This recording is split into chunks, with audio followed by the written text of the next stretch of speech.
اعوذ باللہ من الشیطان الرجیم، بسم اللہ الرحمن الرحیم۔ سورۃ البقرہ کی آیت نمبر 260 چل رہی تھی۔ اور جب ابراہیم نے کہا اے رب مجھے دکھا تو کیسے مردہ کو زندہ کرتا ہے، تو اللہ تعالیٰ نے کہا کہ ابھی کیا تجھے یقین نہیں ہے، ایمان نہیں ہے؟ قال بلا، تو کہنے لگے ہے، لیکن میرا دل مطمئن ہو جائے، یعنی اپنی جگہ پر یقینی کیفیت پیدا ہو جائے۔ تو کہا اللہ تعالیٰ نے کہ بھی 4 پرندے لو اور ان کو اپنی طرف مائل کرو، ان کو متوجہ کرو، اور پھر ان کے ہر پہاڑ پر حصے کر کے رکھ دو، اور پھر انہیں بلاؤ، وہ اڑتے ہوئے تمہاری طرف آ جائیں گے۔ یہ کیوں کہا گیا کہ پہلے ان کو مائل کرو؟ تاکہ مرنے کے بعد جب وہ دوبارہ زندہ ہو کے آئیں تو ان کی یادداشت یہ بتایا جا سکے آپ کو کہ ان کی یادداشت بھی واپس آ گئی ہے، ان کے اندر جو مرنے سے پہلے جو بھی ان کی میموریز تھی وہ ساری واپس ہیں، اور وہ آپ کے ساتھ اسی طرح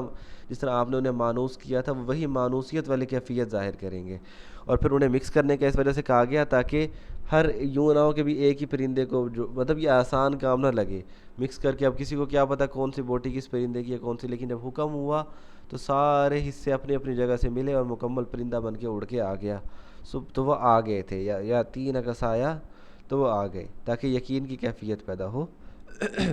وَعْلَمُوا، اور جان رکھو، وَعْلَم، وَعْلَمُونِ وَعْلَم یہ صیغہ امر ہے، اور جان رکھو ان اللہ کہ اللہ تعالیٰ عزیز زبردست غالب ہے، حکیم حکمت والا ہے، اور جان رکھو اللہ زبردست غالب حکمت والا ہے۔ اصل میں اگلی آیات جو ہے نا وہ پھر پچھلی آیات سے جڑی ہوئی ہیں، کیونکہ وہی خرچ کرنے کی نفاق اور اس طرح کی آیات بیان ہو رہی تھی، درمیان میں پھر آیت الکرسی اور پھر دوسری آیات بیان ہوئی، اور پھر یہ کچھ واقعات آگے جن کو ایک ڈیفرنٹ مضمون تھا، پھر واپس پہلے مضمون کی طرف چل رہا ہے۔ مثلو، ان کی مثال، الذین وہ لوگ جو ینفقون جو خرچ کرتے ہیں، انفقا ینفقو کا مطلب ہوتا ہے خرچ کرنا، تو ان لوگوں کی مثال جو خرچ کرتے ہیں اموالہم اپنا مال، فی سبیل اللہ اللہ کے راستے میں۔ اللہ کے راستے سے مراد ہے وہ کوئی بھی کام جو ان مسلمانوں کی فلاح و بہبود کے لیے استعمال کیا جائے۔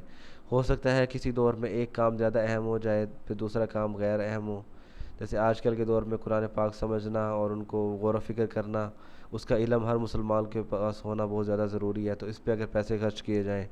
اور اس طرح جو بھی ضرورت کے تحت اس وقت جو بھی مسلمانوں کی فلاح و بہبود کے لیے خرچ کیا جائے تو وہ فی سبیل اللہ ہوتا ہے۔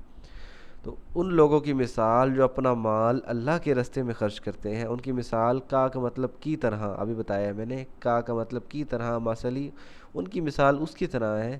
حبتن دانے کی طرح۔ حبہ کا مطلب ہوتا ہے دانہ، امبتت یعنی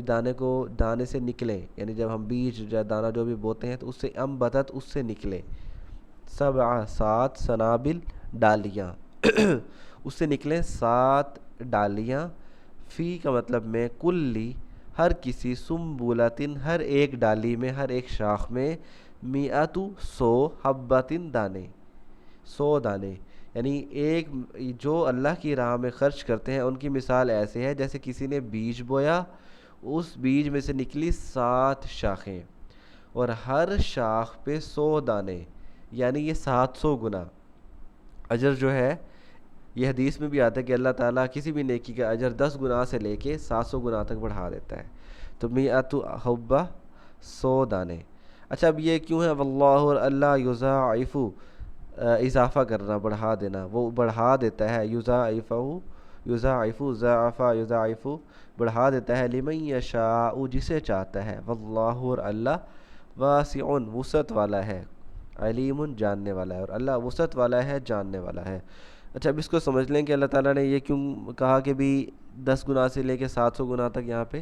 اصل میں یہ ڈیپینڈ کر رہا ہوتا ہے ہماری نیکی جو ہم نے کی ہے وہ کس کیفیت میں کی ہے۔ اگر تو نیکی ہم نے تنگ حالات میں کی ہے، تنگ دست یعنی مشکل حالات میں کی ہے، تو نیکی کا اجر خود بخود بڑھ جائے گا۔ اگر ہم نے آسان حالات میں کوئی نیکی کی جس کا مطلب ہمارے اوپر کوئی خاص نقصان یا کوئی کہہ دو کمی نہیں ہوئی، تو ظاہر ہے وہ پھر اتنا ثواب دہ نہیں ہوگا۔ پھر دیکھتے ہیں وہ محبت کی کیفیت میں، خوشی کی کیفیت میں اپنے دل سے کی یا مجبوری کی، کوڑ کوڑ کے وہ کوئی نیکی کی، ظاہر ہے خوشی کی کیفیت میں محبت سے کرو گے، اخلاص سے کرو گے تو نیکی کا اجر بڑھ جائے گا، اور اگر مجبوری کی کیفیت میں کڑتے کڑتے کوئی نیکی کرو گے تو اجر کم ہو جائے گا۔ یعنی 10 گنا سے لے کے 700 گنا تک جتنا بھی اجر ہوگا وہ ڈیپینڈ کر رہا ہوگا کہ وہ کس کیفیت میں کیا گیا۔ جو بہترین کیفیت میں کیا گیا ہوگا اس کا اجر 700 گنا سے بھی زیادہ بھی ہو سکتا ہے۔ واللہ یضاعف لمن یشاء، اور اللہ جسے چاہتا ہے، جس کا چاہتا ہے اضافہ کر دیتا ہے نیکیوں کا۔ اور اللہ وسعت والا ہے، یعنی پھیلانے والا ہے، جتنا چاہے اضافہ کرے، اللہ کو کوئی تنگی نہیں ہے، وسعت والا ہے، علیم جاننے والا ہے، ہر نیکی جانتا ہے، جس نے بھی کوئی نیکی کی ہے اور جس کیفیت میں، جن حالات میں کی ہے وہ. تو یہی اب ہم آگے انشاءاللہ آگے پڑھیں گے. وما علینا الا البلاغ المبین.